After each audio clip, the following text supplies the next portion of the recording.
আয়াতে দুইটা বস্তুর কসম করেছেন। শাহেদ দ্বারা আল্লাহ জুমার দিনের কসম করেছেন, মাশহুদ দ্বারা আল্লাহ ইয়াউমুল আরাফা 9 জিলহজ আরাফার দিনের কসম করেছেন। এই চারটা বস্তুর কসম করে আল্লাহ দুনিয়া নির্যাতিত মুমিন মুসলমানদেরকে সান্ত্বনার বাণী শোনানোর জন্য গুরুত্বপূর্ণ একটা বিষয় এখন আলোচনা করবেন। আল্লাহ বলেন, কুতিলা আসহাবুল উখদুদ।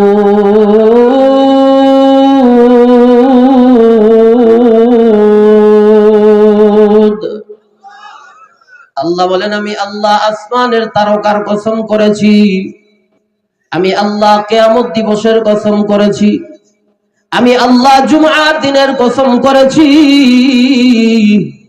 আমি আল্লাহ ইয়াউমুল আরাফা আরাফার দিনের কসম করে আমি আল্লাহ এখন গুরুত্বপূর্ণ একটা বিষয় তোমাদেরকে বন্দনা করব। আল্লাহ বলেন, কুতিলা আসহাবুল উখদুদ। আল্লাহ বলেন, গর্তওয়ালা যারা, আসহাবে উখদুদ যারা, তাদের উপর আমি আল্লাহর অভিশাপ, তাদের উপর আমি আল্লাহর লানত। আওয়াজ দিয়া বলেন না নাউযুবিল্লাহ। ভাঙ্গার মানুষের কাছে আমার প্রশ্ন হলো, আল্লাহ যদি কোনো মানুষের উপর অভিশাপ দেয়, আল্লাহ যদি কোনো মানুষকে লানত দেয়, আল্লাহ যদি কোনো মানুষের উপর রাগান্বিত হয়, ওই মানুষটা কি ধ্বংস হওয়ার আর বাকি থাকেনি? আরো জোরে বলেন। আল্লাহ নমরুদকে অভিশাপ দিয়েছিল, ধ্বংস হয়ে গেছে। আদ জাতিকে আল্লাহ অভিশাপ দিয়েছিল, ধ্বংস হয়ে গেছে। সামুদ জাতিকে আল্লাহ অভিশাপ দিয়েছিল, ধ্বংস হয়ে গেছে। ঠিক কিনা? আরো জোরে বলেন। আল্লাহ কোনো কিছুর ইচ্ছে করলে, ইচ্ছে করতে দেরি হয়, ওই জিনিসটা বাস্তবায়ন হইতে দেরি হয়নি। আরো জোরে কর না। আল্লাহ বলেন, ইন্নামা আমরুহু ইযা আরাদা শাইআ আইয়াকুলা লাহু কুন ফায়াকুন।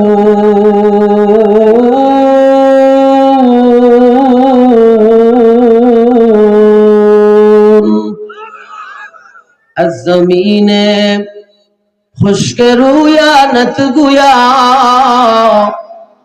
आसमारा बेसुतूदारत निगाह, आसमारा बेसुतूदारत निगाह।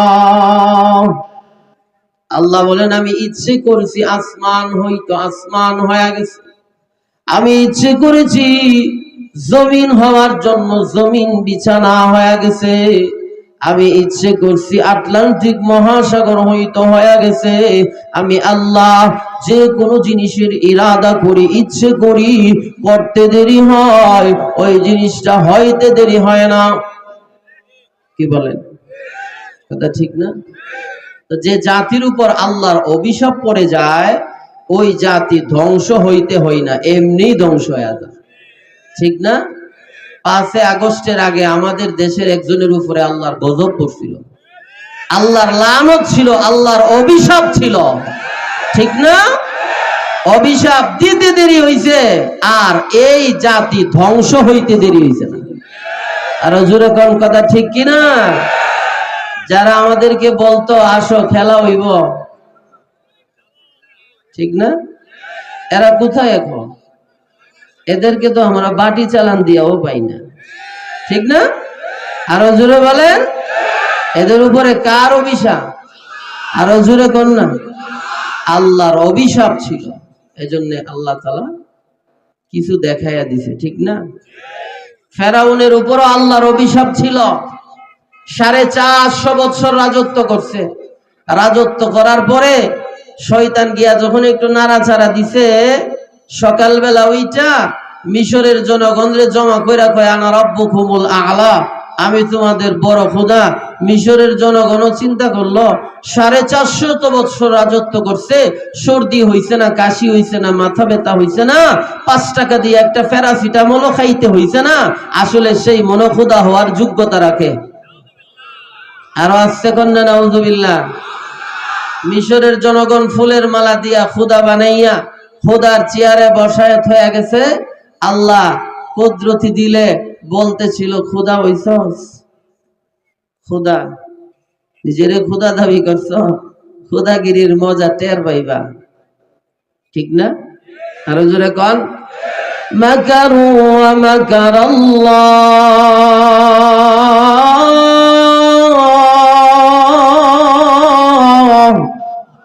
ওয়াল্লাহু খায়রুল মাকিরিন।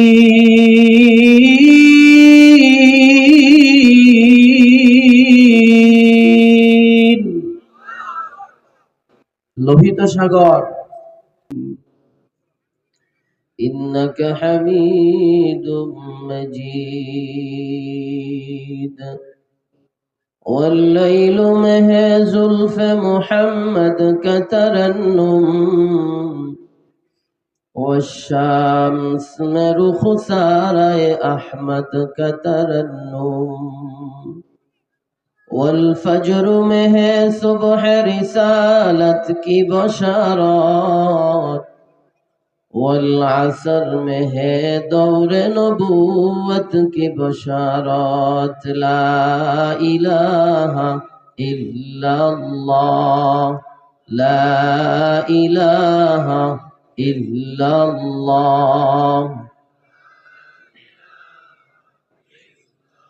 ला इलाहा इल्लल्लाह মুহাম্মাদুর রাসূলুল্লাহ সাল্লাল্লাহু আলাইহি ওয়াসাল্লাম। আলহামদুলিল্লাহ, আল্লাহ পাকের দরবারে অসংখ্য অগণিত শুকর যে আল্লাহ তাআলা আমাদেরকে দ্বীনের নিসবতে, দাওয়াত ও তাবলীগের নিসবতে, কোরআন মাজিদ ও সুন্নাহ শরীফের নিসবতে উম্মতের উলামায়ে কেরামের জবান থেকে দ্বীনের কিছু গুরুত্বপূর্ণ কথাবার্তা শুনবো এবং আমল করব, এই নিয়তে রব্বুল আলামিন আমাদেরকে রায়পাড়া সদরদি যুব সমাজ ও গ্রামবাসীর উদ্যোগে আয়োজিত বিশাল ওয়াজ ও দুয়ার মাহফিলে জান্নাতের বাগানে আল্লাহ পাক আমাদেরকে আসা বসা দ্বীনি কিছু কথা শোনার মতো সুযোগ করে দিয়েছেন। এজন্য আমরা খুশি না বেজার? খুশি না? কারা কারা একটু হাত তোলেন তো দেখি। এই কয়েকজন উঠেছে, বুঝে নাই। আচ্ছা, খুশি কারা কারা দেখি তো একটু হাত উঠান। দুই হাত উঁচা করেন, আর একটু উঁচা করেন। নারায়ে তাকবীর, নারায়ে তাকবীর। আল্লাহ কবুল করুক বলি আমিন। মানুষ যখন খুশি হয় মানুষের গলার আওয়াজ বড় হয়, ঠিক না? আপনারা যে খুশি হয়েছেন আপনাদের আওয়াজটা বড় করে, উঁচু করে, বুলন্দ করে আল্লাহ পাকের শিখানো সেই প্রশংসনীয় বাক্যটা এ ভাঙ্গা ফরিদপুরের আকাশ বাতাসকে মুখরিত করে সুউচ্চ কণ্ঠে ইমানি আওয়াজে একসাথে বলি আলহামদুলিল্লাহ। আর একটু আওয়াজ করে বলি আলহামদুলিল্লাহ।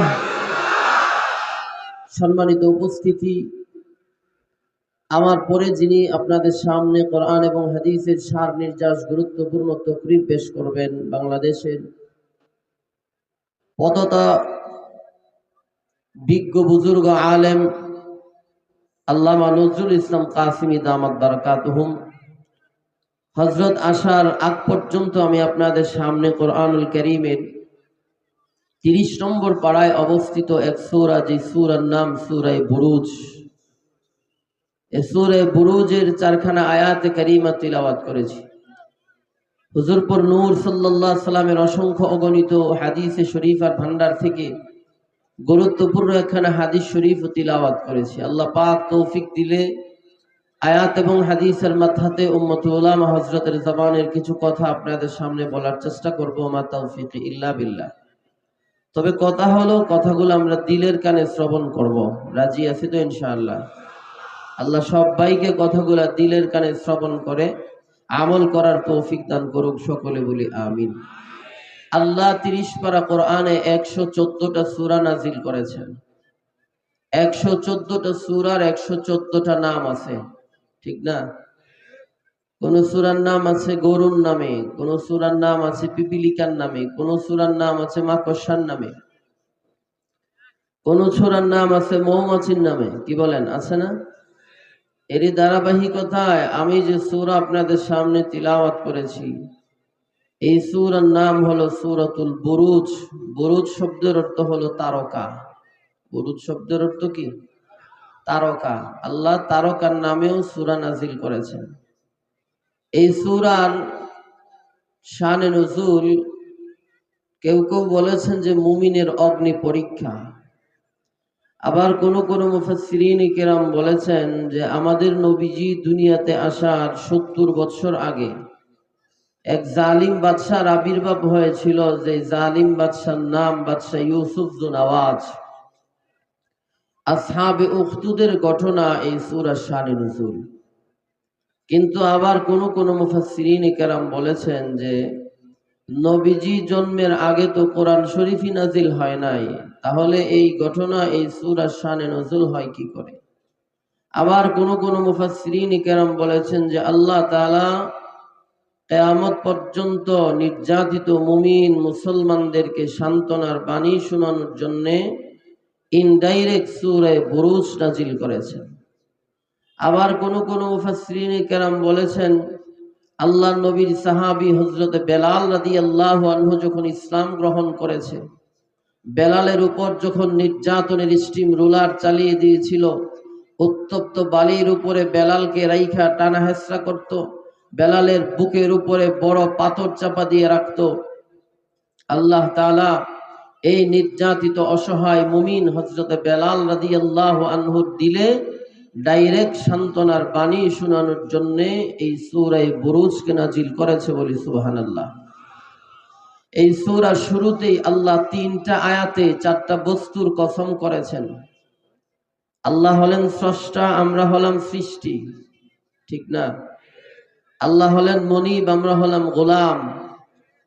আল্লাহ যদি আমাদেরকে কোনো কিছুর আদেশ করে অথবা কোনো বিষয় আমাদেরকে গুরুত্ব সহকারে বুঝাইতে চায়, আল্লাহ পাকের তো কসম করতে হয় না, আল্লাহ আমাদেরকে আদেশ করলেই চলে। আপনারা কি আমার ভাষা বুঝেন? সবাই বুঝেন? বুঝলে একটু হানা বলতে হবে, পারবেন না? আল্লাহ কোরআনুল কারীমে 82 জায়গায় বলেছেন আকিমুস সালাহ, নামাজ প্রতিষ্ঠা করো, ওয়া আতুজ যাকাত, যাকাত প্রদান করো। আবার কোন জায়গায় বলছেন ওয়ারকাউ মা'আর রাকিঈন, রুকুকারীদের মতো রুকু করো। নামাজের কথা বলছেন আল্লাহ, কসম করে নাই। যাকাতের কথা বলছেন, কসম করে নাই। রোজার কথা বলছেন, কসম করে নাই। হজের কথা বলছেন, কসম করে নাই। পর্দার বিধানের কথা বলছেন, আল্লাহ কসম করে নাই। কিন্তু এই সূরা বুরুজের প্রথম 3 আয়াতে আল্লাহ 4টা বস্তুর কসম করেছে। তার মানে কসম করার উদ্দেশ্য হলো জবাবে কসম যেটা হবে ওইটা খুবই গুরুত্বপূর্ণ। এজন্য আল্লাহ দুনিয়ার নির্যাতিত মুসলমানদেরকে সান্ত্বনার বাণী শোনানোর জন্য এই সূরা বুরুজের প্রথম 3 আয়াতে 4টা বস্তুর কসম করেছে, বলি সুবহানাল্লাহ। আল্লাহ হলেন মহান, আল্লাহর কথাও মহান, আল্লাহর কালামও মহান। আল্লাহ যেই বস্তুগুলার কসম করে ওই বস্তুগুলাও মহান, ঠিক না? দেখবেন কোনো মানুষ যখন কোনো মানুষকে কোনো গুরুত্বপূর্ণ বিষয় বুঝাইতে চায়, আর গুরুত্বপূর্ণ বিষয়টা বোঝানোর আগে যদি কসম করে যে আমার মায়ের কসম, আমার বাবার কসম, আমার সন্তানের কসম, তাহলে এই কথাটার গুরুত্ব হয় বেশি। কথাটা দিলের কান দিয়ে শ্রবণ করে, কথাটাকে গুরুত্ব সহকারে শুনে, ঠিক না? আবার যদি কোনো সময় কয় যে আমার জুতার কসম, হ্যাঁ, কুকুরের কসম, আমার ছাগলের কসম, গরুর কসম, কথা শুনবো? আরে জোরে কোন, কেন শুনতো না? যে বস্তুর কসম করছে বস্তুগুলা কম দামি, ঠিক না? তাহলে কম দামি বস্তুর কসম কইরা গুরুত্বপূর্ণ কথা বুঝাইতে গেলে যেমন কথা মানুষ বুঝে না, ঠিক তদ্রুপ ভাবে আল্লাহও যেই বস্তুগুলার কসম করেছে ওই বস্তুগুলাও অনেক দামি বস্তু। কোন সুবহানাল্লাহ। তাইলে আল্লাহ তাআলা প্রথম নম্বরে যেই বস্তুটার কসম করেছে ওই বস্তুটাকে আমরা একটু চিনি। আল্লাহ বলেন والسماء ذات البروج।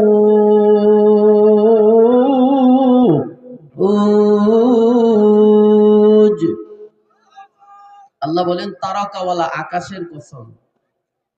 দুই নম্বরে আল্লাহ বলেন ওয়াল ইয়াউমিল মাউউদ,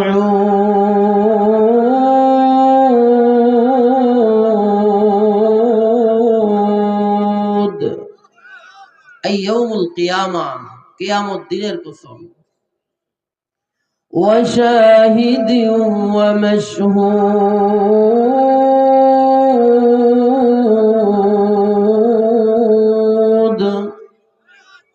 আল্লাহ এই এক আয়াতে দুইটা বস্তুর কসম করেছেন। শাহেদ দ্বারা আল্লাহ জুমআর দিনের কসম করেছেন, মাশহুদ দ্বারা আল্লাহ ইয়াউমুল আরাফা 9 জিলহজ আরাফার দিনের কসম করেছেন। এই চারটা বস্তুর কসম করে আল্লাহ দুনিয়া নির্যাতিত মুমিন মুসলমানদেরকে সান্ত্বনার বাণী শোনানোর জন্য গুরুত্বপূর্ণ একটা বিষয় এখন আলোচনা করবেন। আল্লাহ বলেন কুতিলা আসহাবুল উখদুদ। আল্লাহ বলেন আমি আল্লাহ আসমানের তারকার কসম করেছি, আমি আল্লাহ কিয়ামত দিবসের কসম করেছি, আমি আল্লাহ জুমআর দিনের কসম করেছি,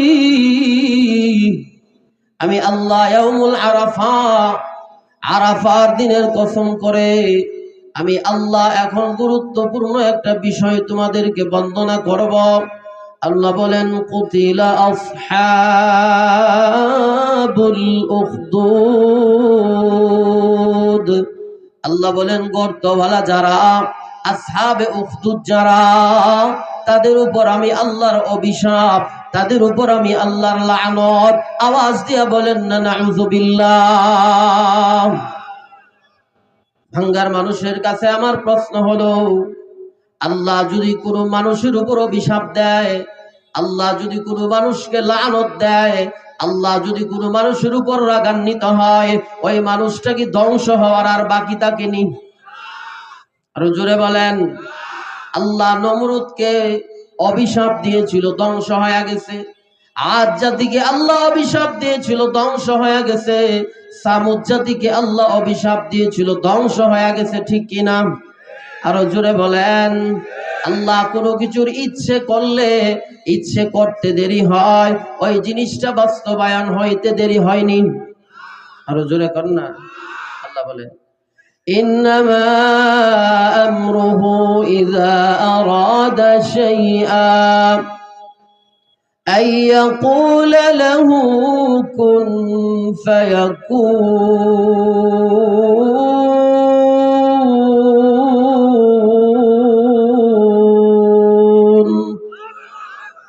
আজ-জমিনে खुश्क रूया नत गुया आसमारा बेसुतूदारत निगाह, आसमारा बेसुतूदारत निगाह। আল্লাহ বলেন আমি ইচ্ছে করেছি আসমান হইতো আসমান হয়ে গেছে, আমি ইচ্ছে করেছি জমিন হওয়ার জন্য জমিন বিছানা হয়ে গেছে, আমি ইচ্ছে করছি আটলান্টিক মহাসাগর হইতো হয়ে গেছে। আমি আল্লাহ যে কোনো জিনিসের ইরাদা করি, ইচ্ছে করি, করতে দেরি হয়, ওই জিনিসটা হইতে দেরি হয় না। কি বলেন? কথা ঠিক না? তো যে জাতির উপর আল্লাহর অভিশাপ পড়ে যায়, ওই জাতি ধ্বংস হয়ে